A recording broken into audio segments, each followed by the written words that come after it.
नमस्कार, आप देख रहे हैं दूरदर्शन किसान और हमारे लाइव फोन कार्यक्रम हेलो किसान में आप सभी का स्वागत है। मैं हूं ज्योत्सना टंडन।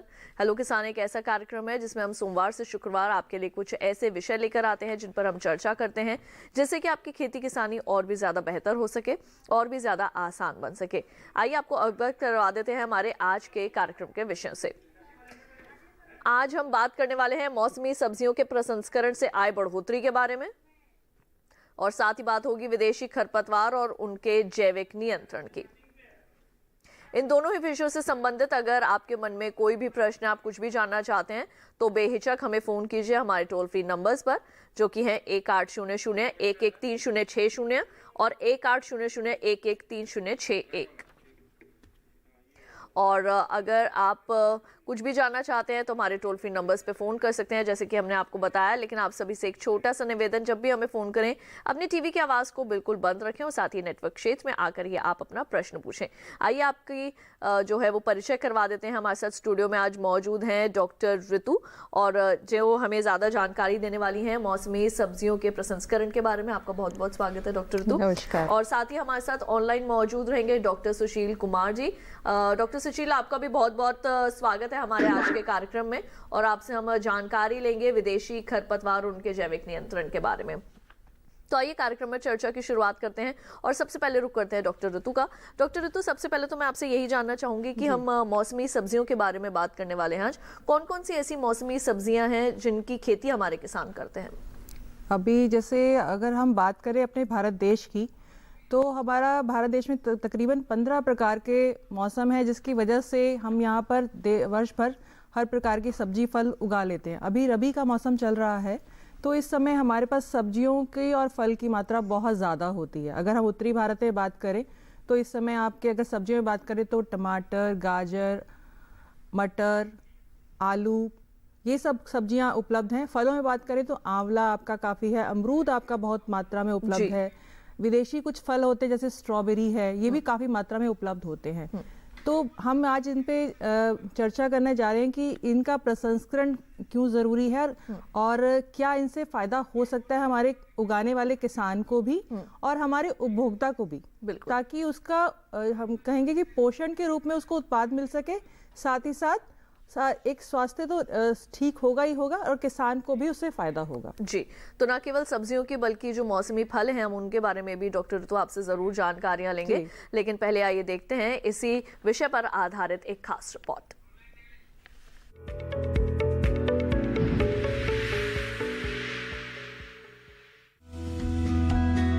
हमारे देश में पुराने समय से ही प्रसंस्करण विधा का उपयोग किया जाता रहा है।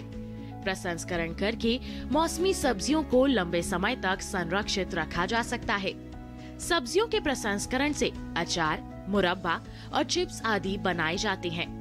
देश में जलवायु विविधता होने के कारण फल और सब्जियों के उत्पादन में एक रूपता नहीं है, यानी देश के विशिष्ट भाग के विशेष मौसम में किसी विशेष फल और सब्जी की पैदावार अधिक, जबकि अन्य क्षेत्र में किसी अन्य फल व सब्जी का अधिक उत्पादन होता है। सामान्य तापक्रम पर सूक्ष्म जीवी, कवक और जीवाणुओं द्वारा फल और सब्जियों की रासायनिक अवसंरचना में तेजी से बदलाव करने के कारण इनका जीवन काल कम हो जाता है और ये जल्दी से नष्ट हो जाते हैं। सब्जियों को लंबे समय तक संरक्षित रखने के लिए स्वस्थ सब्जियों की छटाई और सफाई करने के बाद वे संक्रमित कर शीत गृह में रखा जाता है। इसके अलावा सब्जियों को नियत तापक्रम पर गर्म कर लवणीय जल, नमक या मीठे पानी में प्रेशर कुकर के जरिए कैनिंग कर लंबे समय तक सामान्य तापक्रम पर संरक्षित किया जा सकता है। गाजर, लौकी और परवल आदि सब्जियों का हलवा या मिठाई बनाकर और आलू के चिप्स, पापड़ और नमकीन आदि बनाकर लंबे समय तक उपयोग किया जाता है। वहीं टमाटर का जीवन काल 5 से 7 दिनों का होता है, लेकिन टमाटर का परिरक्षण रस निकालकर गाढ़े गूदे को चटनी या सॉस के रूप में इस्तेमाल किया जाता है।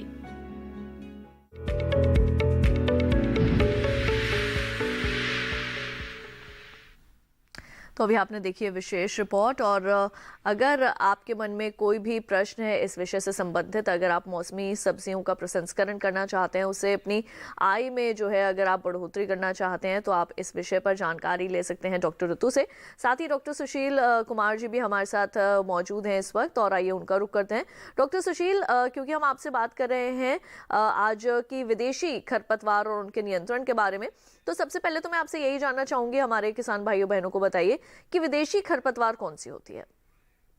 जी, हम विदेशी खरपतवार उन खरपतवारों को बोलते हैं जिनका उद्भव या जिनका ओरिजिन विदेशों से होता है, और ऐसे खरपतवार हमारे देश में आ जाते हैं। तो ऐसे खरपतवारों को हम विदेशी खरपतवार या विदेशी आक्रमणकारी खरपतवार बोलते हैं। यानी कि इनका ओरिजिन जो होता है वो दूसरे देश में होता है। ऐसे खरपतवारों को विदेशी खरपतवार बोलते हैं।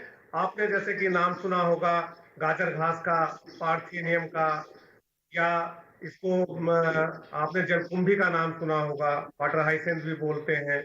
इसी प्रकार एक बहुत प्रचलित विदेशी खरपतवार है लैंटाना, जिसका नाम है, आपने इसके बारे में सुना होगा। तो ये सब इस तरह की जो विदेशी खरपतवार हैं, जैसे कि अगर हम नॉर्थ ईस्ट की बात करें तो ऐसे इलाकों में आपने मिकेनिया माइग्रेंथा, या जिसका नाम आसाम लता भी है, उसका नाम आपने सुना होगा।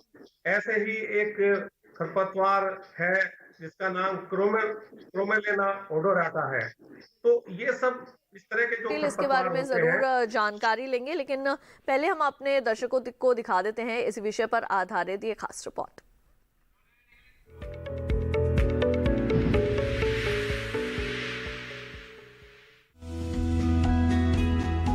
किसानों के लिए फसलों में होने वाली खरपतवार अक्सर परेशानी का सबब बन जाती है। खरपतवार फसल के साथ उगकर मिट्टी में उपलब्ध पोषक तत्वों और नमी को तेजी से ग्रहण कर लेती है। इसके फलस्वरूप पौधों के विकास की गति धीमी पड़ जाती है और पैदावार का स्तर गिर जाता है। खरपतवार का उन्मूलन करना आमतौर पर असंभव काम होता है, क्योंकि खरपतवारों का विस्तार एक खेत से दूसरे खेत में कई त्रिकोण से होता है, जैसे बीज के द्वारा, जो फसल के बीजों में भी उपस्थित हो सकता है, कंदों, प्रकंदों और जड़ द्वारा, जो जमीन में काफी गहराई तक जा सकती हैं। ऐसे में हमें खरपतवार नियंत्रण पर ही ध्यान देना चाहिए। खरपतवार की रोकथाम के लिए कई तरीके हैं, जिनमें से एक जैविक तरीका भी है। खरपतवार रोकथाम की जैविक विधि में प्राकृतिक शत्रुओं को उपयोग में लाया जाता है, जिससे फसल के पौधों को नुकसान न पहुंचे। कीट खरपतवारों के फूल, फल और बीज को खाते हैं और फसलों को नुकसान नहीं पहुंचाते। जैविक नियंत्रण एक ऐसा तरीका है जिससे पर्यावरण प्रदूषण के साथ साथ ग्लोबल वार्मिंग को रोकने में भी मदद मिलती है। विश्व स्तर पर आक्रामक विदेशी खरपतवारों के नियंत्रण के लिए इस जैविक विधि का सफलतापूर्वक उपयोग किया जा रहा है। गाजर घास के नियंत्रण के लिए जाइगोग्रामा बाइकोलोराटा नामक भृंग कीट का उपयोग किया जाता है। कुछ प्रमुख विदेशी खरपतवारों में गाजर घास, लेंटाना कैमरा और जलकुंभी आदि शामिल हैं।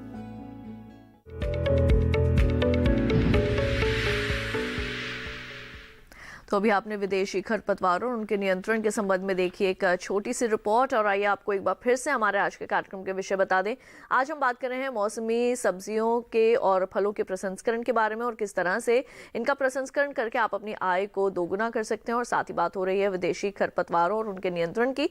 अगर इन दोनों के विषयों के संबंध में आपके मन में कोई भी प्रश्न है, कुछ भी जानना चाहते हैं, थोड़ा सा भी कोई भी शंका है, तो बेहिचक हमें फोन कीजिए हमारे टोल फ्री नंबर्स पर 1800113060 और 61, ये दोनों ही हमारे नंबर है। जब भी आप फोन करेंगे आपका कोई भी पैसा नहीं लगेगा, कोई भी शुल्क नहीं लगेगा। बस आप सभी से एक छोटा सा निवेदन, जब भी हमें फोन करें अपने टीवी की आवाज को बिल्कुल मध्यम रखें, उसे बिल्कुल बंद रखें। अब आइए रुक करते हैं डॉक्टर ऋतु का। डॉक्टर ऋतु, जैसे हम बात कर रहे हैं सब्जियों के और फलों के प्रसंस्करण के बारे में, तो एक एक करके हम लेते हैं। जैसे आपने बताया कि टमाटर है, गाजर है, तो किस तरीके से इनका प्रसंस्करण जो है वो हमारे किसान भाई बहन कर सकते हैं? खासतौर से जो हमारी महिलाएं हैं वो प्रसंस्करण के क्षेत्र में काफी आगे भी रहती हैं, क्योंकि घर से ये काम करना काफी आसान है। जैसे अभी हम बात कर रहे थे कि टमाटर है, जो अभी इस समय का जो टमाटर होता है, सर्दी का टमाटर, तो गूदा इसमें काफ़ी ज़्यादा मात्रा में होता है। तो इस समय पे हम कहते हैं कि आप गूदे का परिरक्षण कर लीजिए। टमाटर को का जो गूदा है उसका संरक्षण कर सकते हैं जी। और आप उसी गूदे से प्यूरी, सॉस, केचप, ये सब उत्पाद बनाए जा सकते हैं। और बात करते हैं दूसरी फसल, जैसे गाजर है। गाजर इसमें बहुत ज़्यादा मात्रा में है, तो गाजर का हम कई प्रकार से उपयोग कर सकते हैं। गाजर को हम सुखा सकते हैं, जैसे कि गर्मियों में जब गाजर उपलब्ध नहीं होती है जिन क्षेत्रों में, जहाँ पे वहाँ पे वो सूखी हुई गाजर इस्तेमाल हो सकती है, दोबारा पानी में रख के नरम करके। तरीके हैं, इसकी तकनीकियां हैं जो कि जिन जानकारी आराम से प्रशिक्षण के द्वारा मिल जाती है। वहीं फिर गाजर के अगर उत्पाद की बात आती है तो क्या क्या उत्पाद बना सकते हैं आप कि आजकल जैसे अगर हम बात करें हमारे उपभोक्ताओं में, तो उनमें काफ़ी नई नई चीज़ों की डिमांड बढ़ रही है, क्योंकि आय बढ़ोतरी हो रही है, लोगों का जीवन शैली में थोड़ा बदलाव आ रहा है और लोग आजकल स्वास्थ्य के लिए भी जागरूक हो गए हैं। तो जैसे हम बात करते हैं गाजर की, तो गाजर हम कहते हैं विटामिन ए से भरपूर है। टमाटर हम कहते हैं कि एंटीऑक्सीडेंट रिच है, यानी कि कैंसर जैसी बीमारियों से लड़ने की क्षमता है। तो इन स्वास्थ्य को ध्यान में रखते हुए इनके उत्पाद बनाए जा सकते हैं। जैसे और कुछ लोग आजकल हो गए कि हमें चीनी रहित उत्पाद खाना है या कम चीनी वाला खाना है, तो अब हम इस तरफ भी अब हम धीरे धीरे रुक कर रहे हैं कि हम गाजर का मुरब्बा ना लेके गाजर को कम चीनी के साथ उत्पाद बनाएं। जैसे गाजर की सौंफ हम बना सकते हैं। गाजर की सौंफ, बिल्कुल जी। और जैसे जो लोग पान तंबाकू खाते हैं तो एक वो, क्योंकि नुकसान तो वो देता ही है, तो उसकी जगह गाजर की सौंफ का अगर इस्तेमाल कर लिया जाए तो उनके स्वास्थ्य को भी फायदा होगा और आप जो बना रहा है उत्पाद उसकी जेब को ही फायदा मिलेगा। तो इस तरीके से उत्पाद बनाए जा सकते हैं। बात करते हैं फूल गोभी की। फूल गोभी बहुत मात्रा में आता है, बिल्कुल। तो उसको क्यों नहीं उनको सुखा लिया जाए फूल गोभी को। और फूल गोभी में तो ये भी है कि जो उनके डंठल हैं उनको भी सुखा के पशुओं के चारे में इस्तेमाल किया जा सकता है। मतलब ये है कि उत्पाद का तो है ही इस्तेमाल प्रसंस्करण के द्वारा, उत्पाद के जो प्रसंस्करण के बाद जो उनका अवशेष बचते हैं उनका भी इस्तेमाल है, जिनसे हम अच्छा मूल्य ले सकते हैं। बिल्कुल। इनके सुखाने की प्रक्रिया के बारे में भी थोड़ा सा आपसे जरूर यहाँ पे जानकारी लेंगे, लेकिन पहले रुक कर लेते हैं डॉक्टर सुशील का। डॉक्टर सुशील, विदेशी खरपतवारों के बारे में हमने जाना, जैसे कि आपने बताया कि विदेशों से जो आ जाती हैं हमारे खेतों में, लेकिन सबसे अहम बात जानने वाली ये है कि किस तरह से ये हमारे देश के खेतों में जो है वो विदेशी खरपतवारें पहुंचती हैं। ये हमारे किसानों के लिए जानना बेहद जरूरी है। क्या बताएंगे इसके बारे में? देखिए, जो ये विदेशी खरपतवार होती हैं, ये सब खरपतवारों की एक विशेषता होती है कि इनमें बीज उत्पादन की एक विपुल क्षमता होती है। यानी कि इनके इतने ज्यादा अधिक बीज पैदा होते हैं कि वो धीरे धीरे, अगर कुछ पौधे भी हमारे खेत में आ जाते हैं तो उनसे अनेकों हजारों लाखों पौधे पैदा हो जाते हैं। जैसे कि संक्षेप में मैं आपको बताऊं कि एक गाजर घास के पौधे से 25,000 तक के बीज उत्पन्न हो सकते हैं। और ये बीज इतने सूक्ष्म होते हैं कि ये आंखों से नहीं दिखते हैं, और इसलिए ये हवा से तेजी से उड़कर दूर दूर तक फैल जाते हैं। और अगर जैसे खेतों में हम पानी देते हैं या वर्षा ऋतु के समय खेतों में अधिक पानी भर गया और वहां पर गाजर घास के पौधे हैं जिन्होंने विपुल मात्रा में बीज उत्पन्न किए हुए हैं, तो वहां से भी यह बीज एक खेत से दूसरे खेत में चले जाते हैं और खेतों से होते हुए ये तालाबों में और नदियों में चले जाते हैं और नदियों से होते हुए पुनः ये खेतों में चले जाते हैं। तो इस प्रकार से ये बहुत तेजी से फैल सकते हैं। इसी प्रकार आपने नाम सुना होगा, एक खरपतवार है लैंटाना। तो ये जो खरपतवार है, इसमें भी बहुत तरह के, मतलब बहुत विपुल बीज का उत्पादन होता है जी। और इसके जो फूल होते हैं बहुत अच्छे रंग के होते हैं, जिससे कि वहां पर इसको खाने के लिए जो बर्ड्स हैं, पक्षी हैं, वो काफी आ जाते हैं, जो इसकी बेरीज होती हैं लैंटाना की, तो ये उनके द्वारा भी बहुत तेजी से फैलता है। तो और इसी प्रकार से अगर हम एक और खरपतवार का नाम लें, जलीय खरपतवार है जो जलकुंभी। इसमें एक बहुत ही बड़ा सुंदर सा फूल आपने देखा होगा, बैंगनी कलर का एक फूल होता है और हर फूल में लेकिन 5,000 बीज उत्पन्न करने की क्षमता होती है। तो इस तरीके से वो जो बीज होते हैं, और उनमें खासकर से ये भी विशेष जी, संपर्क लगता है उनसे टूट गया है, लेकिन एक बार फिर से उनका हम ज़रूर रुख करेंगे। डॉक्टर ऋतु, जैसे कि हम बात कर रहे थे, आपने बताया कि गाजर को जो है वो सुखा सकते हैं और गोभी को जो है वो सुखा सकते हैं, तो इसकी प्रक्रिया के बारे में थोड़ा सा मैं जानना चाहूँगी। इनकी प्रक्रिया इस प्रकार है कि आपने जो भी हम कोई से भी हम ज़्यादातर जो फल सब्जियां हैं उनको हम सुखा सकते हैं। इनको हमें पहले छटाई करनी होती है, अगर छिलका है तो छिलका हटाना है और फिर इनको एक आकार में काटना होता है। या जैसे गाजर, हम अगर बात करें कि गाजर की सौंफ बनानी तो हम गाजर को कद्दूकस करके करते हैं और फिर हम एक विधि होती है ब्लांचिंग, यानी कि उबलते हुए पानी में कुछ समय के लिए उबालना। उससे क्या होता है कि कोई भी उसमें जो क्रिया है फल या सब्जी में वो रुक जाती है ब्लांचिंग करने से, यानी कि कोई भी एंजाइमिक जो क्रिया कहते हैं वो बंद हो जाती है जी। तो उसके करने के बाद इनको एक तापमान पर, जैसे हमारे डिहाइड्रेटर मशीन आती हैं उनमें सुखाया जाता है। उस मशीन में सुखाने से ये फायदा होता है कि अगर धूप में भी आप सुखा सकते हैं, पर धूप में सुखाने से थोड़ा सा ये नुकसान है कि धूल मिट्टी आने का डर बना रहता है और साथ ही साथ एक तापमान जो है कभी ऊपर और कभी नीचे रहता है, तो जिसमें आपका समय ज्यादा लगता है। पर इसका विकल्प भी आ गया है सोलर डिहाइड्रेटर, यानी कि सौर ऊर्जा से बने भी डिहाइड्रेटर जिनकी लागत काफी कम होती है, 40-50 हज़ार में आराम से बनाए जा सकते हैं। क्योंकि हमारे देश में मतलब बात करें सौर ऊर्जा जो कि हमें मुफ्त में मिलती है, तो इसका इस्तेमाल किया जा रहा है और सरकार की तरफ से भी सौर ऊर्जा के यूनिट्स या वगैरह लगाने पे काफी जोर दिया जा रहा है। तो इसमें सोलर डिहाइड्रेटर बहुत अच्छा काम करेगा और सुखाने की जो विधि है बहुत सस्ती है और इसमें जो आपका उत्पाद है बहुत लंबे समय तक, यानी कि कम से कम मैं कहूँ तो 2 साल तक आपका संरक्षित रह सकता है। यानी कि अगर आपने गाजर आज सुखाई है तो आज 2023 तक आपकी वो सूखी हुई गाजर आपको सही मात्रा में, सही रूप में मिलेगी, आपने अगर पैकिंग करके रखा है तो। बिल्कुल, तो ये काफी अच्छी जानकारी आपने दी है और इस विषय पर आगे भी जरूर चर्चा जारी रखेंगे, लेकिन कार्यक्रम में वक्त हो चला एक छोटे से ब्रेक का।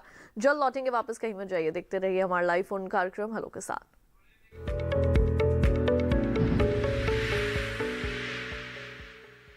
अरे भाई, सुना नहीं क्या? केसीसी ने किसानों का जिंदगी बदल दिया है। देश के छोटे किसान 1,60,000 रुपये तक का कर्ज बिना किसी गारंटी को ले पाएंगे। ब्याज खोरों से भी पीछा छुटा।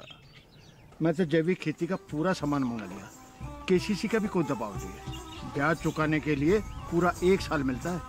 समय पर भुगतान करने पर केवल 4% के सालाना ब्याज पे लोन मिल गया मुझे। अपना आधार कार्ड, लेटेस्ट फोटो और जमीन के कागजात लेके अप्लाई करो बस। और नामांकन भरने के लिए जेब भी ढीली नहीं करनी पड़ी।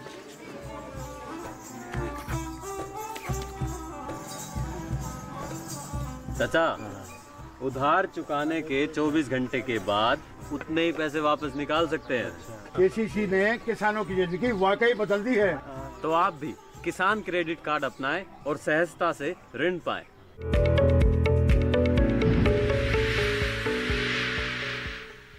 ब्रेक के बाद एक बार फिर आप सभी का स्वागत है हमारे लाइव फोन इन कार्यक्रम हेलो किसान में, जहां आज हम बात कर रहे हैं मौसमी सब्जियों के प्रसंस्करण और किस तरह से आप उनसे अपनी आय को दोगुना कर सकते हैं, इसके बारे में। और साथ ही बात हो रही है विदेशी खरपतवार और उनके जैविक नियंत्रण की।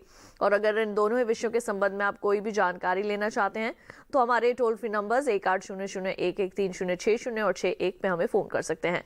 हमारे पहले कॉलर हमारे साथ फोन लाइन पर इस वक्त मौजूद है, आइए उनका सवाल जो है वो कार्यक्रम में शामिल करें। हेलो हेलो हेलो, अरुल जी, आपको आवाज मिल रही है हमारी? जी मिल रही है जी, आपका बहुत बहुत स्वागत है कार्यक्रम में। अपना सवाल पूछिए। आपने हिमाचल प्रदेश से हमें फोन किया है, क्या जानना चाहेंगी? मेरा सवाल ये है कि यहाँ पे स्ट्रॉबेरी की फूड प्रोसेसिंग नहीं है, तो हम उसका क्या बना सकते हैं? बिल्कुल, काफी अच्छा सवाल है डॉक्टर ऋतु का। स्ट्रॉबेरी काफ़ी एक अच्छा फल है और इसमें सुगंध बहुत अच्छी होती है, तो इसके जो है उत्पाद आप और इसका इस्तेमाल, स्ट्रॉबेरी का मैं बात करूंगी तो इसका इस्तेमाल आप कई प्रकार से कर सकते हैं प्रसंस्करण के द्वारा। एक तो आप इसका स्प्रेड, जैसे जैम की तरह ही एक उत्पाद होता है, मीठा उत्पाद, स्प्रेड बना सकते हैं जो कि जैम से थोड़ा हल्का पतला होता है, तो वो बनाया जा सकता है। हाँ, मार्मलेड थोड़ा सा फर्क है, स्प्रेड बना सकते हैं। और इसी स्ट्रॉबेरी से फिर हम जैम बना सकते हैं। और स्ट्रॉबेरी हम क्रश, यानी कि हमने इसमें क्या करते हैं कि स्ट्रॉबेरी को थोड़े से पानी में पका के उसको कुचलते हैं और उसी छानते उसको नहीं है और फिर थोड़े चीनी के साथ पकाते हैं जिससे वो और गाढ़ा कर दे, तो क्रश के रूप में इस्तेमाल हो जाता है। और स्ट्रॉबेरी आजकल आप यही नहीं, आप स्ट्रॉबेरी का बेकरी यानी कि बिस्किट्स, ब्रेड, उनमें भी इस्तेमाल कर सकते हैं। आपके जो दूध के उत्पाद हैं, जैसे आपका कहेंगे सुगंध वाली दही या फल के साथ दही जिसे हम योगर्ट बोलते हैं, तो स्ट्रॉबेरी का इस्तेमाल हम उस दही के उत्पाद में भी कर सकते हैं। काफ़ी अच्छा इस्तेमाल है और लोग भी काफ़ी इसको पसंद कर रहे हैं। तो इस तरीके के आप ये कर सकते हैं। जैसे कांगड़ा से आप थी अरुल जी, तो कांगड़ा में भी आप वो कृषि विज्ञान केंद्र है, आप वहाँ से जाके बाकी तकनीकी जानकारी जो सीखना चाहती हैं, प्रशिक्षण, तो वो आप वहाँ से जाके ले सकती हैं। बिल्कुल। तो अगर आप किसी ऐसी फसल की खेती करते हैं जिसको आप ज़्यादा लंबे समय तक अपने पास रख सकते हैं, तो उसका प्रसंस्करण भी आप करके उसे अपने पास रख सकते हैं और साथ ही साथ उससे आमदनी भी जो है वो ज़्यादा से ज़्यादा अर्जित कर सकते हैं। अरुल जी, हम उम्मीद करेंगे कि ये जो जानकारी आपको दी है डॉक्टर ऋतु ने, ये आपके आगे ज़रूर काम आएगी। आपने हिमाचल प्रदेश से हमें फ़ोन किया था। आइए बढ़ते हैं आगे और अप्रूव करते हैं डॉक्टर सुशील का। डॉक्टर सुशील, विदेशी खरपतवारों के बारे में बात करें। आपने कई तरह की विदेशी खरपतवारों के बारे में हमारे जो दर्शक हैं उनको जानकारी दी है। दिखने में किस तरीके की होती है विदेशी खरपतवार, किस तरह से इसकी पहचान जो है वो की जा सकती है? अब विदेशी खरपतवार भी एक पौधा ही है। डॉक्टर सुशील, मैं आपसे कहना चाहूंगी आपकी आवाज जो है वो हमें नहीं मिल पा रही है। विदेशी जो पौधा, जो विदेशी खरपतवार हैं, अभी आप मेरी आवाज सुन पा रहे हैं? जी बिल्कुल, आपकी आवाज हमें मिल रही है। जी, जो मैं बात कर रहा था कि जो ये आपने प्रश्न किया है कि इनको कैसे पहचाने। देखिए, जो विदेशी खरपतवार है, खरपतवार भी एक प्रकार का पौधा ही है जी। तो इसको जिस प्रकार से अन्य दूसरे पौधों की हमें पहचान होती है, इसी प्रकार से इसकी भी हमें पहचान करनी पड़ती है। उदाहरण के तौर पर जिसे हम गाजर घास बोलते हैं, तो गाजर घास या इसका जो वैज्ञानिक नाम है पार्थेनियम हिस्टोफोरस, इसकी पत्तियां गाजर घास के समान देखने जैसी लगती हैं, तो इसलिए इसको हम गाजर घास बोलते हैं। अगर आपके खेतों में इस प्रकार का कोई खरपतवार दिखे जिसकी पत्तियां गाजर के समान होती हैं और जब वो व्यस्त पौधा हो जाता है और उसमें सफेद फूल जैसे दिखने लगते हैं, उसके जो फूल होते हैं छोटे छोटे सफेद फूल होते हैं, इसीलिए उसे कभी कभी सफेद टोपी के नाम से भी, वर्नेकुलर जो इसका नाम है, जो आम भाषा में इसको हम बोलते हैं, इसको सफेद टोपी के रूप में भी बोल सकते हैं। तो इस प्रकार से इनको पहचाना जा सकता है। बिल्कुल, और इस संबंध में आपसे जानकारी आगे जरूर हासिल करेंगे। हमारे साथ एक और दर्शक इस वक्त फोन लाइन पर मौजूद हैं, आइए उनका कार्यक्रम में सवाल शामिल करें। हेलो, नमस्ते मैडम, मैं कुलदीप बात कर रहा हूं। कुलदीप जी, आपका बहुत बहुत स्वागत है। हरियाणा से आपने हमें फोन किया, फरीदाबाद से। अपना प्रश्न पूछिए, क्या जानना चाहते हैं? मैडम, मटर का स्टोरेज कैसे कर सकते हैं? मटर की स्टोरेज के बारे में जानना चाहते हैं। डॉक्टर ऋतु क्या जानकारी देंगी? मटर को हम फिलहाल जैसे लंबे समय तक के लिए रखना चाहते हैं, तो एक तो हम मटर का सुखा सकते हैं, सुखा के हम उसका भंडारण कर सकते हैं। और दूसरा, हम आज आप सुनते होंगे बर्फ़, फ्रोज़न मटर, यानी कि बर्फ़ में जमी हुई मटर। इसमें तरीका बहुत अच्छा है, बस ये है कि इसमें लागत थोड़ी सी ज़्यादा आती है मटर को फ्रोज़न करने में, क्योंकि जिसमें हमें इसको फ्रीज़र में रखना पड़ता है, डीप फ्रीज़र में, तो जिसमें बिजली की लागत काफ़ी ज़्यादा आ जाती है, तो वो थोड़ा सा महंगा पड़ सकता है। तो इसके लिए या तो आपके आसपास कोई ऐसी इकाई होनी चाहिए जो फ्रोज़न मटर का करता हो, या नहीं तो आप सुखा के रख सकते हैं। सुखाने का तरीका मैंने अभी बताया ही था कि ब्लांचिंग करना है और फिर उसको आप सुखा सकते हैं। आप धूप में अगर सुखा रहे हैं मान लीजिए, तो आपको एक पतले कपड़े से या जालीदार कहेंगे नेट से आप ढक के सुखाएंगे तो अच्छा रहेगा, तो धूल मिट्टी आने की उम्मीद कम रहेगी, आपका साफ मटर हो सकता है, तो आप सुखा सकते हैं। दूसरा, फिर आप मटर का अचार के रूप में भी कर सकते हैं इस्तेमाल।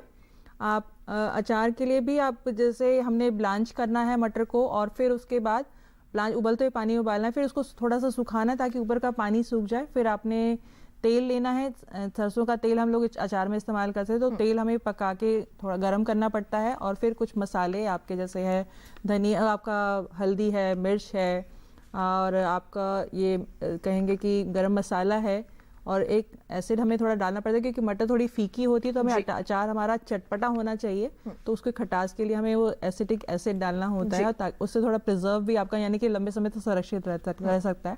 तो आप इस तरीके से 2-3 उत्पाद हैं जो आप मटर के अभी कर सकते हैं, क्योंकि हाँ मटर काफ़ी सस्ता होना शुरू हो गया है, तो इसका भंडारण अभी कर लें तो बहुत अच्छा रहेगा।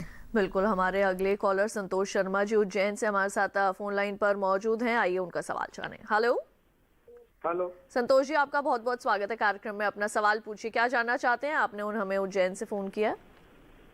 मैम, मैं गाजर घास जो खरपतवार है उसके नियंत्रण के बारे में पूछ रहा हूँ, बहुत होती है। बिल्कुल। डॉक्टर सुशील, क्या जानकारी देने वाले हैं इसके संबंध में आप? गाजर में खरपतवार जो है वो बहुत ज्यादा होती है, किस तरह से नियंत्रण जो है वो कर सकते हैं? संतोष शर्मा जी। देखिए संतोष जी, उज्जैन जो है मध्य प्रदेश में है, और मध्य प्रदेश में के उज्जैन शहर में भी गाजर घास बहुत अधिक मात्रा में खासकर से वर्षा ऋतु में निकल आती है। और आपने भी देखा होगा कि वैसे तो गाजर घास हर समय फसलों में आ सकती है, या जो अपने सड़क के किनारे या जो सामुदायिक भूमि है, प्रति भूमि है, इसमें काफी मात्रा में वर्षा ऋतु के समय गाजर घास आ जाती है। लेकिन और वर्षा ऋतु के समय इसका सबसे अच्छा नियंत्रण करने के लिए एक जैविक विधि है। हम उसके अंतर्गत एक कीट का प्रयोग कर सकते हैं। इस कीट को जैसे कि ये जो गाजर घास खरपतवार है, यह मैक्सिको इसका ओरिजिन है, यानी कि यह खरपतवार नेटिव मैक्सिको का है। तो जैविक नियंत्रण के विधि के तहत हमने इस प्रकार के कीटों को कुछ खोजा है जो कि सिर्फ गाजर घास को ही खाते हैं, और इन कीटों का ओरिजिन भी जो है ये भी मैक्सिको ही है। तो वहां से यह कीट भारतवर्ष में लाए गए हैं, और इनका परीक्षण करने के बाद, यानी कि इन कीट की यह विशेषता है कि यह भूखे मर जाएंगे लेकिन गाजर घास के अलावा कुछ नहीं खाएंगे। तो वर्षा ऋतु में तो सबसे अच्छा अगर गाजर घास का हम नियंत्रण कर सकते हैं तो इन कीटों का उपयोग करके कर सकते हैं। इस कीट का वैज्ञानिक नाम है जाइगोग्रामा बाइकोलोराटा, और लेकिन आम भाषा में इसका नाम भारतवर्ष में मैक्सिकन बीटल के रूप में काफी प्रचलित हो चुका है। मैक्सिकन बीटल, जी मैक्सिकन बीटल, क्योंकि ये मैक्सिको से ही आया था, तो लोग बाग आम भाषा में इसे मैक्सिकन बीटल भी बोलने लगे हैं। तो जैविक नियंत्रण वर्षा ऋतु में इसका एक बहुत अच्छा उपाय है। लेकिन अगर वर्षा ऋतु नहीं है, उदाहरण के तौर पर ग्रीष्म ऋतु है या शरद ऋतु है, और उस समय गाजर घास उगाई है। गाजर घास की सबसे बड़ी विशेषता यही है कि यह हर वातावरण में उग सकती है, या चाहे गर्मी हो चाहे सर्दी हो, और बरसात में तो इसके लिए इतना मुफीद वातावरण है कि 70 से 80% यह उस समय वर्षा ऋतु में उगती है। तो वर्षा ऋतु के लिए जैसे मैंने बताया संतोष जी को कि सबसे अच्छा उपाय जैविक नियंत्रण मैक्सिकन बीटल द्वारा है, और ग्रीष्म ऋतु में या शरद ऋतु में इसका अगर नियंत्रण करना चाहिए तो उसके लिए हम जो शाकनाशी होते हैं, यानी कि जिनको हर्बिसाइड बोलते हैं, उसका उपयोग कर सकते हैं। बिल्कुल। और इसी के साथ हमारे एक और दर्शक फोन लाइन पर मौजूद है, जोगिंदर जी हिमाचल प्रदेश से। आइए जानते हैं उनका सवाल क्या है। हेलो जोगिंदर जी, आपका बहुत बहुत स्वागत है कार्यक्रम में। अपना सवाल पूछिए, क्या जानना चाहते हैं आप? जी, मैं जानना चाह रहा था, मैं बड़ा छोटा सा किसान हूँ जी, परंतु मैं थोड़ा हल्दी का शौकीन हूँ, हल्दी पैदा करता हूँ खेतों में, और वो हल्दी है स्पेशल प्रगति नाम की हल्दी, और बड़ी अच्छी हल्दी है। तो मार्केट में सुनने में आता है बार बार, तो कहते हैं कि इम्यूनिटी बूस्ट करने के लिए बहुत अच्छी चीज है जी। तो मैं कैसे मतलब मार्केट में इसको बेच सकता हूँ और किस तरह से थोड़ा पैसा कमा सकता हूँ? बिल्कुल। तो सबसे पहली बात तो जोगेंद्र जी मैं आपको ये कहना चाहूँगी कि हर किसान जो है वो बड़ा ही है, कोई भी किसान छोटा नहीं होता। आप अन्नदाता हैं हमारे देश के। और अब आपके प्रश्न के ऊपर आते हैं, तो मैं चाहूँगी कि डॉक्टर ऋतु जो हैं वो आपके प्रश्न का उत्तर दें।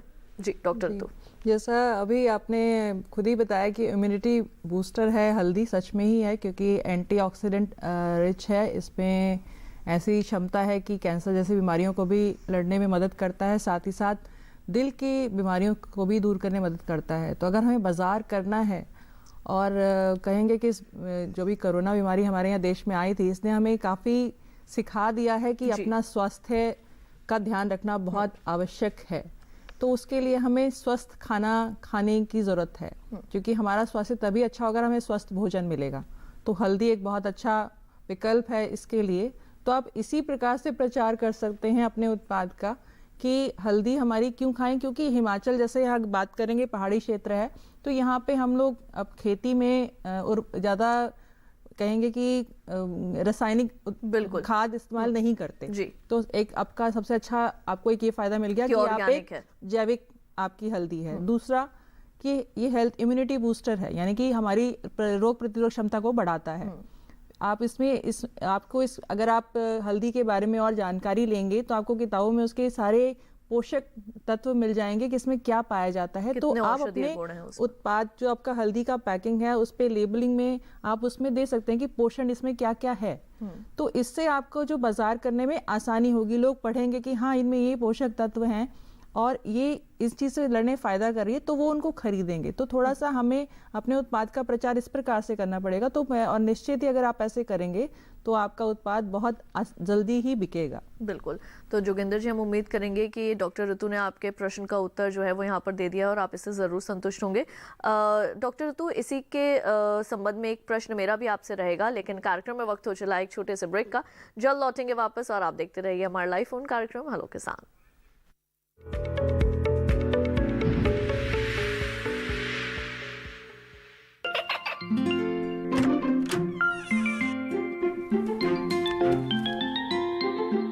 ये क्या हो रहा है?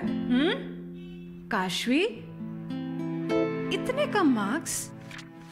काशू बेटा पढ़ा करो, पढ़ोगी नहीं तो आगे कैसे बढ़ोगी? मम्मा, मैं भी तो आपसे यही कहना चाहती हूँ, पढ़ा करो। आप पढ़ोगे नहीं तो आगे कैसे बढ़ोगे? मतलब? वो देखो, सिर्फ बैक पर छपा ऑर्गेनिक नहीं, ऑर्गेनिक का निशान पहचानिए। पीजीएस ऑर्गेनिक का ये लोगो उन किसानों की पहचान है जो आज भी परंपरागत विधि से रसायन मुक्त खेती कर आपके लिए शुद्ध फसल उपजा रहे हैं। अब समझे मम्मा, अगर मैं प्योर ऑर्गेनिक फूड नहीं खाऊंगी तो अच्छे मार्क्स कहाँ से लाऊंगी? अच्छा बच्चों, जैविक खेती की इस मुहिम को आगे बढ़ाइए, शुद्ध ऑर्गेनिक अपनाइए।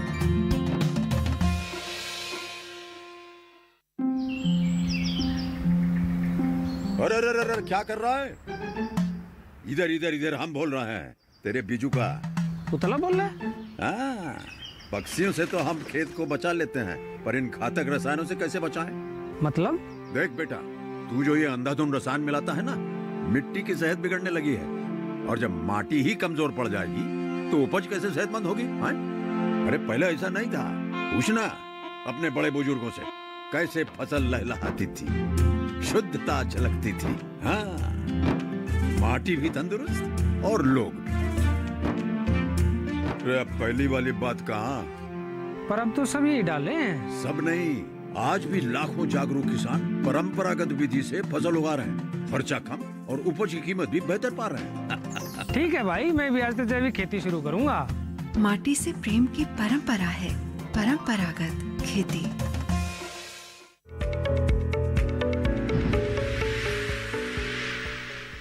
ब्रेक के बाद एक बार फिर आप सभी का स्वागत है हमारे लाइव फोन कार्यक्रम हेलो किसान में, जहां आज हम बात कर रहे हैं मौसमी सब्जियों के प्रसंस्करण और किस तरह से आप उससे अपनी आय को दोगुना कर सकते हैं इसके संबंध में। और साथ ही हम बात कर रहे हैं विदेशी खरपतवारों और उनके नियंत्रण की। परमानंद जी इस वक्त हमारे साथ फोन लाइन पर मौजूद है, देवास मध्य प्रदेश से। आइए कार्यक्रम में उनका सवाल शामिल करें। हेलो।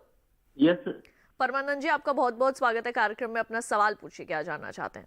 मैडम, मैं ये जानना चाह रहा हूँ, एक्चुअली मेरी छोटी खेती है जी। और हेलो जी, और मैं ये जानना चाहता हूँ, छोटी खेती है मेरी और मैं सीड प्रोग्राम जैसे ये जो कंपनियां बेचती है माल, ऐसा मैं सोच रहा हूँ अपना खुद का प्रोडक्शन करके और मार्केट में बेचूं। तो मेरे को क्या गवर्नमेंट परमिशन देगी? मैं क्यों, ज्यादा पढ़ा लिखा तो हूँ नहीं जी। तो आप जो बीज हैं उनके बारे में जानना चाहते हैं कि किस तरीके से आप? बीज नहीं, मेरे को वो परमिशन गवर्नमेंट कैसे देगी? मैं ज्यादा पढ़ा लिखा तो हूँ नहीं।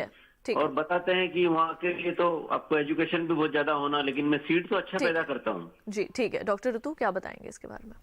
जैसे सीड आप मतलब बीज उत्पादन करके आप बेचना चाहते हैं, जहाँ तक मैं समझी हूँ, तो इसमें आपको सीड प्रोडक्शन के लिए आपको राज्य सरकार या कृषि विश्वविद्यालयों के साथ जुड़ना पड़ेगा, क्योंकि आपको इसमें कहते हैं कि ब्रीडर सीड हमें लेना होता है जिससे आप बीज पैदा कर सकते हैं। तो आपको उन संस्था के साथ पास जाना पड़ेगा। वो आपके साथ फिर एक MOU कहते हैं साइन कराते हैं, जिसमें आपको साइन कि आप इतना आप बीज ले रहे हैं और आप बीज उत्पादन करके जो रेट कुछ उनका निर्धारित होता है कि ये रेट होगा उस समय पर, फिर आप उस रेट पर उनको वापस देंगे। तो इस तरीके से आप कर सकते हैं, पर इसके लिए आपको कृषि विश्वविद्यालय मध्य प्रदेश में है, वहाँ संपर्क कर सकते हैं, और या आप राज्य सरकार का कृषि विभाग, वहाँ से आप संपर्क करके जानकारी ले सकते हैं कि मुझे बीज उत्पादन करना है तो मुझे क्या क्या दस्तावेज चाहिए, क्या क्या मुझे चाहिए करना होगा, तो आप वहाँ जाके जानकारी आपको मिल जाएगी। बिल्कुल। वहीं डॉक्टर, तो हमने अभी ब्रेक पर जाने से पहले हल्दी के संबंध में हमारे एक कॉलर ने हमें फ़ोन करके पूछा था। इसी से जुड़ा मेरा आपसे सवाल ये रहेगा कि हल्दी का किस तरीके से प्रसंस्करण किया जा सकता है और कैसे आगे समय के लिए उसको अपने पास संरक्षित करके रखा जा सकता है। जैसे अगर हम बात करें कच्ची हल्दी की, तो उसका भी प्रसंस्करण किया जा सकता है। कच्ची हल्दी को अचार के रूप में लिया जा सकता है। हल्दी का अचार, जैसे कच्ची हल्दी का अचार बनता है तो अचार के रूप में इस्तेमाल किया जा सकता है। दूसरा, जो हम हल्दी हमारा पाउडर के रूप में आता है गांठ, उसको भी हम बना सकते हैं। जैसे उसमें क्या होता है, उसकी हल्दी की छिलाई करी जाती है, फिर उसको उबाला जाता है, फिर सुखाया जाता है और फिर उसका पाउडर बना के पैकिंग की जाती है। इन दो तरीकों से इस्तेमाल आप कर सकते हैं। और फिर यही जो और ये आपका एक मूल्य संवर्धन का काम करती है, वैल्यू एडिशन का काम करती है, क्योंकि कच्ची हल्दी का भी आपने वैल्यू एडिशन कर दिया और आपने कच्ची हल्दी को सुखा के भी आपने सुखा के पाउडर बना लिया, तो उसका भी आपका मूल्य संवर्धन हो गया। तो ये दो उत्पाद आप हल्दी से बना सकते हैं। बिल्कुल। अब आइए रुक करते हैं डॉक्टर सुशील का। डॉक्टर सुशील, आपने हमें काफ़ी चीज़ों के बारे में जानकारी दी, विदेशी खरपतवारों के बारे में बताया, वहीं आपने मैक्सिकन बीटल का भी जो है वो नाम लिया कि अगर आप इस कीट को अपने खेत में छोड़ते हैं तो जो गाजर घास होती है उसको नष्ट करने में ये काफ़ी मददगार होता है।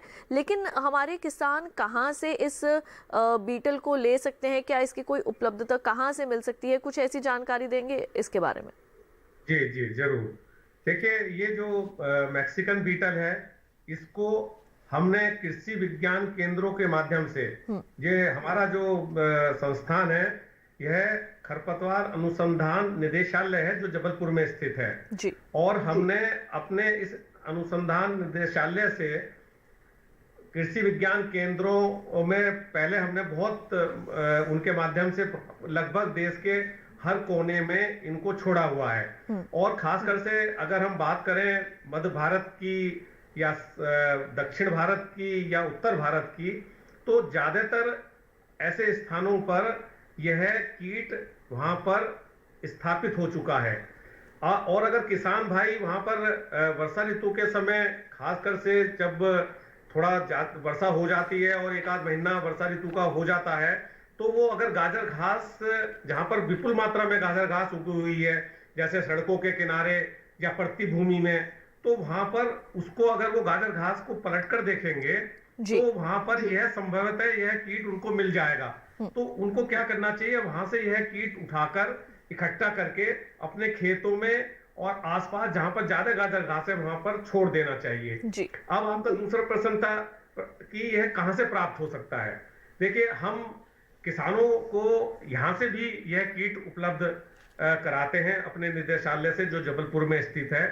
और वर्षा ऋतु के समय आसपास के जिलों से हमारे पास बहुत किसान भाई आते हैं इसका जो कल्चर लेने के लिए, यानी कि हम थोड़ी सी मात्रा में लगभग 400 से 500 के लगभग कीट, ऐसे किसान जो हमको वर्षा ऋतु में हमसे संपर्क करते हैं, उनको हम यह कीट उपलब्ध कराते हैं ताकि वह अपने स्थान पर जाके इसका फिर से मल्टीप्लिकेशन कर सकें और अपने खेतों में और अपने आसपास छोड़ सकें। और ऐसे भी जहां पर मान लिया कोई किसान नहीं आ पा रहा है, काफी दूर है, उसको परेशानी हो रही है, तो हम उनसे निवेदन करते हैं कि वो हमको एक चिट्ठी लिखें और हम ऐसे केस में कोशिश करते हैं कि हम उसको यह कीट का थोड़ा सा मात्रा में हम स्पीड पोस्ट के द्वारा उनको भेज सकें। तो इस प्रकार से इस कीट को को प्राप्त कर सकते हैं।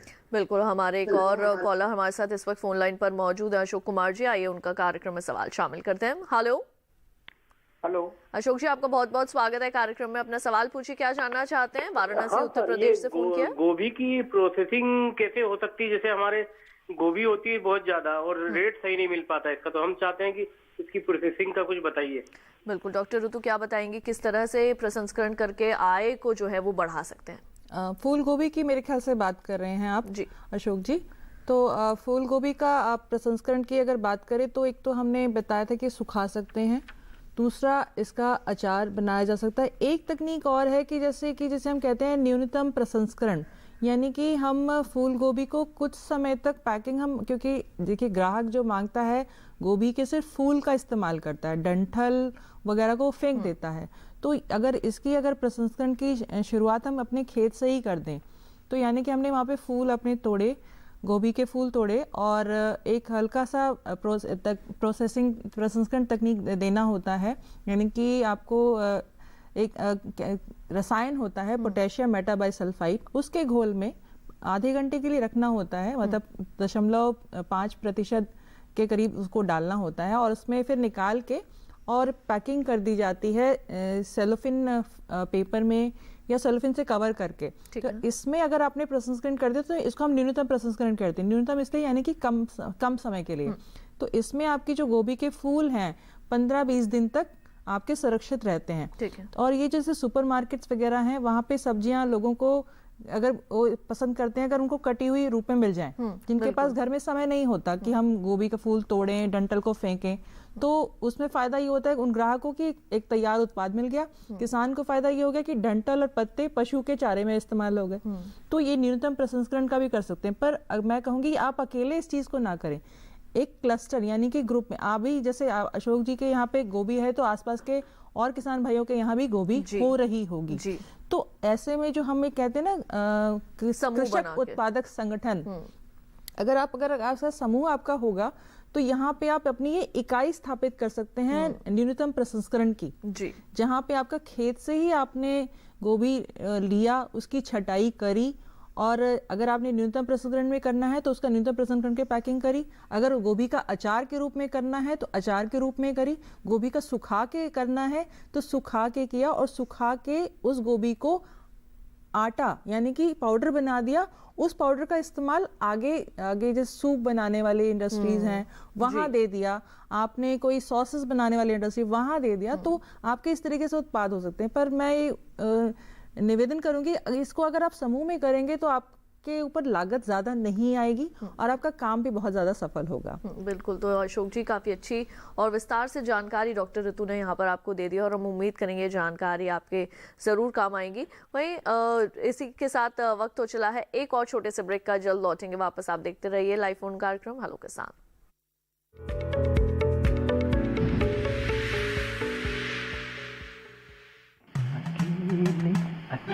अरे वाह भैया, अकेले अकेले।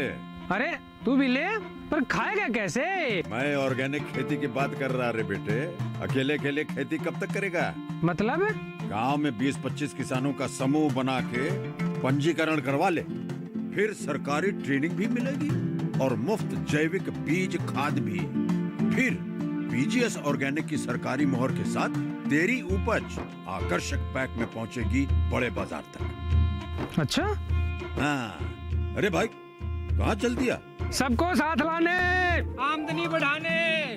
तो किसान भाई समझ गए ना, साथ मिलकर ऑर्गेनिक खेती कीजिए, अपनी परंपरा को आगे बढ़ाइए, ज्यादा मुनाफा कमाइए।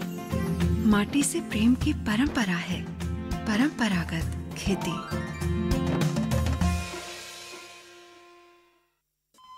अरे सुन तो। मुझे क्या सुनाना चाहते हो? जो सुनाओ मेरी सौतन को। किसको? अरे वही तुम्हारा मोबाइल फोन जिससे सुबह शाम दिन रात चिपके रहते थे और कहते थे किसान कॉल सेंटर से बातें हो रही हैं। अच्छा ये बात है। हाँ क्यों, क्या हुआ?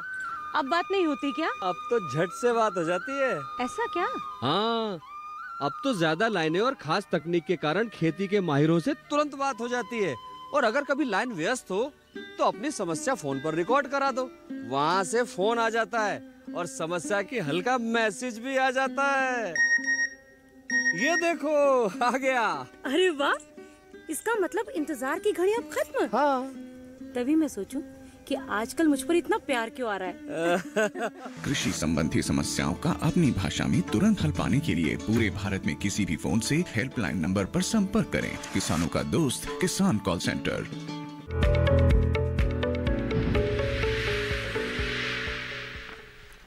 और ब्रेक के बाद एक बार फिर आप सभी का स्वागत है हमारे लाइव फोन कार्यक्रम हेलो किसान में। आज हम बात कर रहे हैं यहाँ पर कि किस तरह से मौसमी सब्जियों का प्रसंस्करण कर सकते हैं और किस तरह से अपनी आय को दोगुना कर सकते हैं। साथ ही हमारा विषय है विदेशी खरपतवार और उनके नियंत्रण के बारे में। हमारे एक और दर्शक इस वक्त फोन लाइन पर मौजूद हैं, आइए उनका सवाल कार्यक्रम में शामिल करते हैं। हेलो मैम, नमस्कार जी। कमल जी, आपका बहुत बहुत स्वागत है कार्यक्रम में। अपना सवाल पूछिए, क्या जानना चाहते हैं आप? मैम, मैं जानना चाहता हूँ, जैसे हम हिमाचल प्रदेश के कोटखाई क्षेत्र से बात कर रहे हैं, ठीक है, तो मैम यहाँ पर एक हमारे खरपतवार जो है वो पैदा होती है खेतों में, जो उसका जो बीज होता है उसमें कांटे से होते हैं, वो कपड़ों वगैरह में मतलब हर चीज में वो लग जाता है और वैसे ही वो आगे आगे उसी बीज के साथ वो फैलता रहता है। तो उससे रोकथाम के लिए हमें क्या करना होगा, वो मैं डॉक्टर जी से पूछना चाहता हूँ। जी, डॉक्टर सुशील क्या बताएंगे इसके बारे में? एक्चुअली जो इन्होंने बताया है कि वो कौन सा खरपतवार है, उससे इस बात का पता नहीं चल पा रहा है कि वो कोई कांटेदार खरपतवार के बारे में इन्होंने बताया है। कांटे की तरह वाले कई खरपतवार होते हैं जी। पता नहीं वो एकाइरेंथस स्पायरस की बात कर रहे हैं या जेंथियम स्टूमेरियम की बात कर रहे हैं। तो इस तरीके से उसका कोई कॉमन नाम अगर वहां पर है, अगर उनको पता है तो वो बताएं। शायद अब वो हमारे साथ मौजूद नहीं है फोन लाइन पर। मैं चाहूंगी कि जो जानकारी आप दे सकते हैं वो दे। तो अगर इस तरह का जो खरपतवार है उसको हम रासायनिक विधि द्वारा उसका नियंत्रण कर सकते हैं। ठीक है। और खासकर से उस केस में जो वहां पर कृषि विश्वविद्यालय है पालमपुर में, वहां के वैज्ञानिकों की सलाह ली जा सकती है, क्योंकि जो शाकनाशी होते हैं उनका उपयोग किसान भाइयों को वैज्ञानिकों की सलाह लेने के बाद ही करना चाहिए कि कहीं ऐसा तो नहीं हो कि वो अपने आप करें और कोई गलत शाकनाशी का इस्तेमाल कर दें और उनकी फसल को भी नुकसान हो जाए जी। तो क्योंकि उनका जो उनका प्रश्न है वो बहुत अच्छी तरीके से समझ में नहीं आ रहा है, इसलिए मैं इतना ही बता सकता हूँ। बिल्कुल। और अब आइए रुक कर लेते हैं हम डॉक्टर ऋतु का। डॉक्टर ऋतु, अब जैसे कि अभी हम बात भी कर रहे थे कि कई बार लोगों के पास समय नहीं होता घर में खाना बनाने का, तो वो अब पैक्ड फूड की ओर ज़्यादा जो है वो बढ़ गए हैं। तो अगर हमारे किसान जो है वो पैक्ड फूड बनाना चाहें तो किस तरीके से उनको प्रिजर्व करके रख सकते हैं, और क्या वो हमारी सेहत के लिए कितना ठीक रहता है या किस तरीके से हमारी सेहत को प्रभावित कर सकता है? इसमें जैसे सेहत की अगर बात करें तो हमें ऐसा कुछ खास नुकसान नहीं है, क्योंकि हम इसमें इसके प्रसंस्करण में जो हमारे कहेंगे ना रिकमेंडेड, यानी कि जो दिया निर्देशानुसार ही किया जाए कि इतनी मात्रा में इस परिरक्षक का इस्तेमाल करना है तो उतना ही उसका इस्तेमाल किया जाता है। तो सेहत की दृष्टि से उसमें नुकसान नहीं है। और आजकल क्योंकि पैक्ड फूड का इसलिए हो रहा है क्योंकि हमें वर्ष भर एक ही सब्जी या एक ही फल हमें वर्ष भर नहीं मिल पाता, तो ऐसे में अगर खेत से ही प्रसंस्करण का शुरू कर लिया जाए और तो काफ़ी अच्छा रहेगा किसान के लिए भी। तो इसमें जैसे उत्पाद की अगर हम बात करें पैक्ड, जैसे मैंने बताया कि न्यूनतम प्रसंस्करण के द्वारा हम लोग पैकिंग का कर सकते हैं। दूसरा, पैक्ड फूड हमारे आपके अगर सेहत के लिए बात करें, जैसे बच्चों के लिए बात करें, जैसे स्ट्रॉबेरी की ही कोई बात कर रहा है स्ट्रॉबेरी का, तो उसका ही बच्चों के लिए हम जैसे उसी फल की असली फल के रस की या गूदे की उसकी टॉफ़ी बना के पैकिंग कर सकते हैं।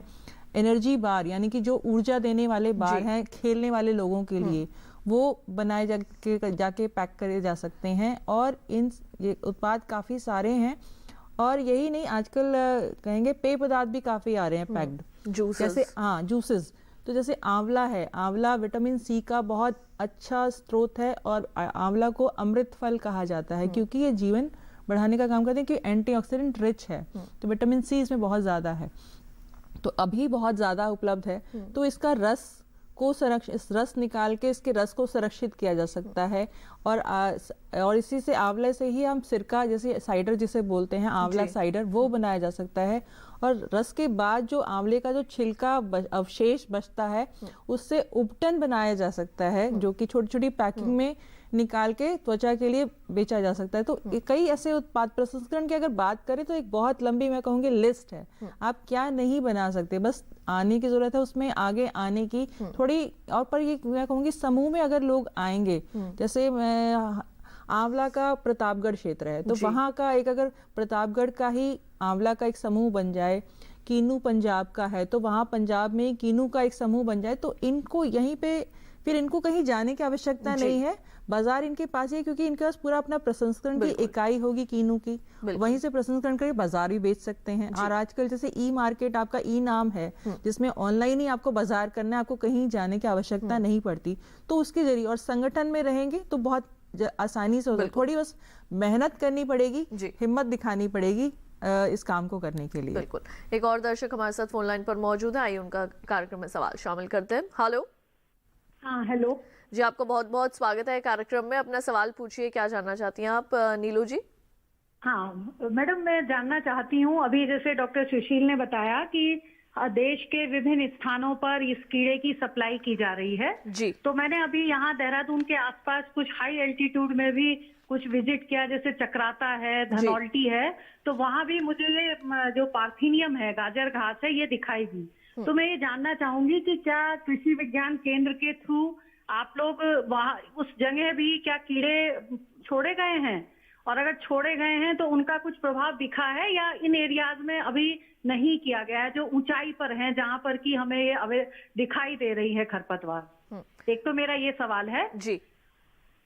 और दूसरा सवाल और मैं पूछना चाहूंगी, अभी पूछूं या सर जवाब दे दें उसके बाद पूछूं? नहीं, आप बिल्कुल पूछ सकती हैं अपना सवाल। हाँ मैडम, दूसरा सवाल ये है, जैसे अभी डॉक्टर सुशील ने बताया कि वाटर हाइसेंथ, जो कि हमारी एक एक्वेटिक वीड है, पानी में पाई जाती है तालाब में, तो जनरली इसका या तो हम हर्बिसाइड यूज करेंगे या फिर हम इसको उसका निकालने का मैकेनिकल मेथड है। तो क्या इसको निकालने के बाद इसका कुछ यूज करने की भी टेक्निक डेवलप की गई है इसकी भी? और साथ साथ जैसे बताया अभी कि हम मैकेनिकली जो गाजर घास है उसको रिमूव करते हैं कुछ सीजन में अगर ज्यादा है तो, जबकि ये बायोलॉजिकल कंट्रोल संभव नहीं है। तो क्या इन दोनों खरपतवार को हम कुछ यूज करके, इस्तेमाल करके कुछ बाई प्रोडक्ट भी बना सकते हैं क्या, ताकि इससे हम कुछ इनकम भी जनरेट कर सकें इनको निकालने वाले? बिल्कुल। तो डॉक्टर सुशील, दो बहुत ही महत्वपूर्ण सवाल जो हैं वो नीलू जी ने आपसे किए हैं। इन्होंने हमें देहरादून से फ़ोन किया था। क्या जानकारी देंगे इन दोनों ही प्रश्नों के बारे में? मैं चाहूंगी एक एक करके आप जानकारी दें और जानकारी थोड़ा संक्षेप में रखें। जी, जैसे पहला इन्होंने जो क्वेश्चन किया कि क्या यह कीट देहरादून और उसके आसपास के इलाकों में काम कर सकते हैं जी, तो मैं बताऊंगा कि यह कीट देहरादून में गाजर घास के ऊपर वर्षा ऋतु में अक्सर देखा जाता है और बहुत ज्यादा जहां ठंड पड़ती है वहां पर यह कीट अपना अच्छी तरीके से मल्टीप्लिकेशन नहीं कर पाता है। तो धनौल्टी या मसूरी जो ऐसा क्षेत्र है वहां वैसे गाजर घास तो मिल जाती है, लेकिन यह कीट वहां पर कम काम कर पाएगा। लेकिन देहरादून चूंकि नीचे है वहां पर यह मैक्सिकन बीटल है, गाजर घास को नियंत्रण करने में महत्वपूर्ण भूमिका निभा सकता है।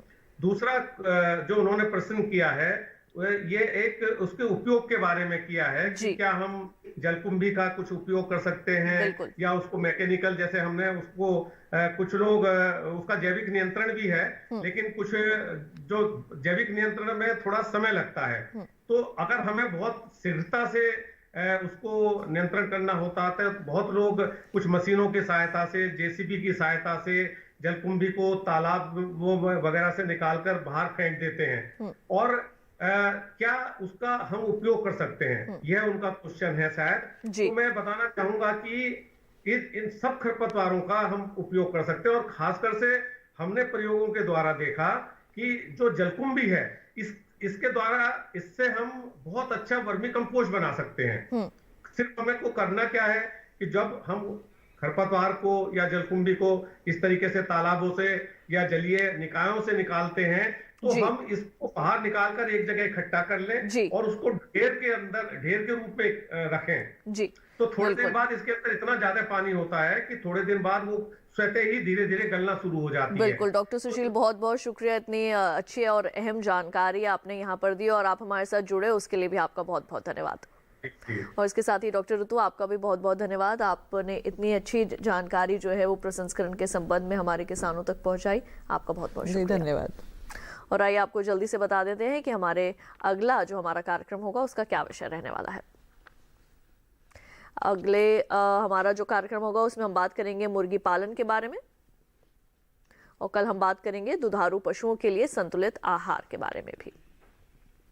इन दोनों ही विषयों के संबंध में अगर आप हमें पहले से कोई प्रश्न भेजना चाहते हैं तो ईमेल आईडी नोट करें। हमारा ईमेल आईडी है hellokisan2015@gmail.com और अगर फेसबुक के जरिए जुड़ना चाहते हैं तो फेसबुक पर जाएं और हिंदी में टाइप करें हेलो किसान, वहां भी आप अपने प्रश्न में लिख सकते हैं।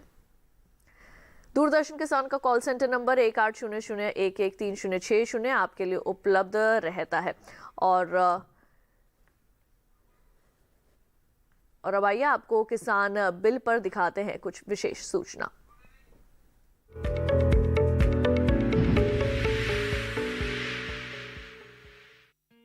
सार्वजनिक सूचना। 3 कृषि सुधार अधिनियम 2020 के संबंध में टिप्पणियां, विचार और सुझाव आमंत्रित किए जाते हैं। भारत के माननीय सर्वोच्च न्यायालय ने निम्नलिखित 3 कृषि सुधार अधिनियम 2020 के संबंध में सिफारिश करने और रिपोर्ट प्रस्तुत करने के लिए विशेषज्ञों की एक समिति का गठन किया है। पहला, कृषक उपज व्यापार और वाणिज्य संवर्धन और सरलीकरण अधिनियम 2020। दूसरा, कृषक सशक्तिकरण और संरक्षण कीमत आश्वासन एवं कृषि सेवा पर करार अधिनियम 2020। तीसरा, आवश्यक वस्तु संशोधन अधिनियम 2020। यह समिति सभी पक्षकारों से उपरोक्त तीनों अधिनियमों पर उनकी टिप्पणियां, विचार एवं सुझाव आमंत्रित करती है ताकि भारतीय किसानों के हितों की सुरक्षा के लिए माननीय सर्वोच्च न्यायालय को रिपोर्ट करने के लिए इनका संकलन किया जा सके। सभी संबंधितों से अनुरोध किया जाता है इस मामले पर वे अपनी टिप्पणियां, विचार एवं सुझाव समिति को भेजें। यह समिति किसान संघों, किसान संगठनों, किसान उत्पादक संगठनों एवं कृषि से संबंधित गतिविधियों में लगे अन्य हितधारकों से भी सुझाव आमंत्रित करती है ताकि उपरोक्त कृषि सुधार अधिनियमों पर उनके सुझावों पर विचार किया जा सके। टिप्पणियां, विचार और सुझाव 20 फरवरी 2021 तक www.farmer.gov.in/SC कमेटी पोर्टल पर अथवा sc.committee-agri@gov.in पर ईमेल द्वारा भेजे जा सकते हैं।